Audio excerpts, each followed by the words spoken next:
Hey all, got a nice short one for you today. This is War 6. We're up against PYCB. Always an interesting defense from them, and Photon is making her debut for me on War today.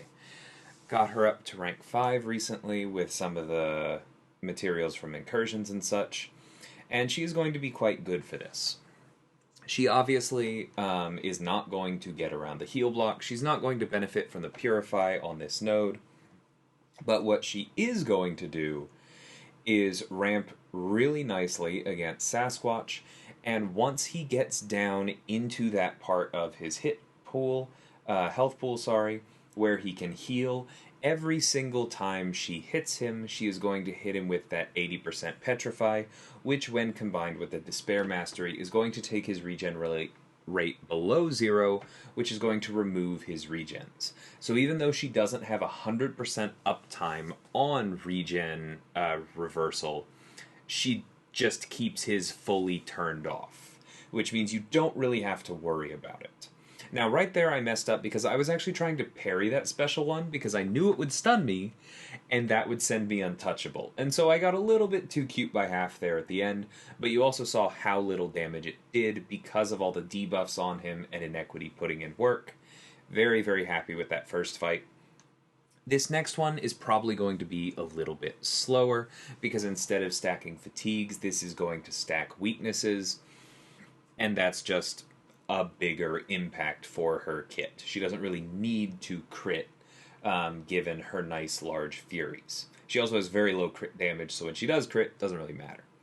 Weaknesses, of course, are always dangerous, so we are going to try and back off a little bit, baiting out some heavies. I would like to ideally push him to the special 2. I'm not agonizing over it because the best way to do that would be to bait out combos and stay very close, but I'd stack weaknesses that way.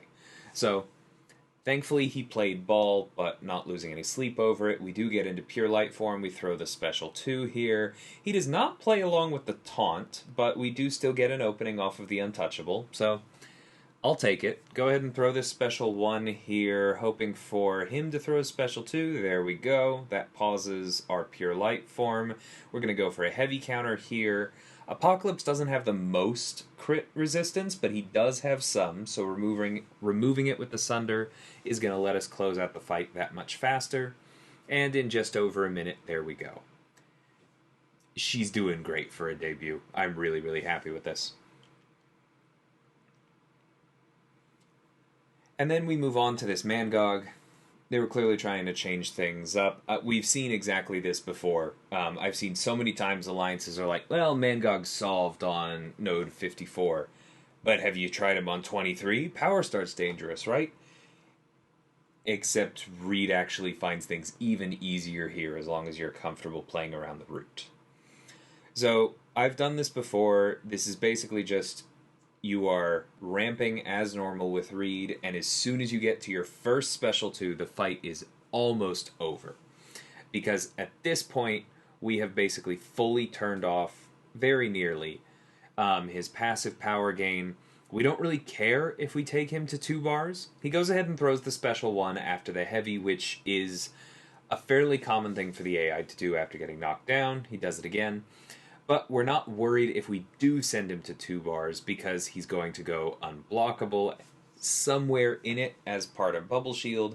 That's going to skyrocket our evade chance, and we're going to place that special weakness on him. So if he does get to the special 2, it's just not really a threat. I've eaten it here with Reed before, and it kind of tickles, unlike the aspect of Evolution node. So there's just no real risk here. And once you do get fully ramped, now you're actually reversing the power gain, and I'm hitting him more than I need to here. If I really slow this down, then I can rely on the power gain reversal to keep him almost at 0. I can only hit him with a heavy while I have him stunned, and even through power focus, he'll barely gain any power, and then it will quickly be removed. You can completely lock down this fight, but I also know I don't need to because he's nowhere near a special 2. I get that nice big fury, and I close things out. Perfect for Reed. And then I was actually back up in Section 2 the way this war worked out. But then my next fight is this Storm X here. A fun fact about Sunspot that I actually had to be reminded while we were planning is that he doesn't only get charges back when his incinerates are purified, he also gets them when they fail due to ability accuracy reduction. Honestly, kind of a weird ability for a mutant to have, because at the time that kind of punched back against techs, and there wasn't really much of that in skill. So, in hindsight, maybe a little bit of a weird design decision, but I am certainly not going to complain about it today because it's going to make this fight much, much easier. I don't really have to worry about wasting charges. I keep all of them going. I have extra power gain from that as well, excuse me. And now we are going to lose the Mr. Fantastic pre-fights, but it doesn't really matter. We parry heavy to get that armor because we do want to control her prowess a bit. And there we go, an absolutely massive special 2 to close it out. Rank 2 Sunspot is a house. That was a crit for over 100,000. And that was my war. We did end up winning this one. I was real proud of the team for pulling it together. We're still showing some signs of rust. There are definitely some difficult fights this season on this map. Still conquering a few of those. But this was a very fun war for me. Extremely happy with Photon's debut and how she did. I'm sure you will be seeing more of her.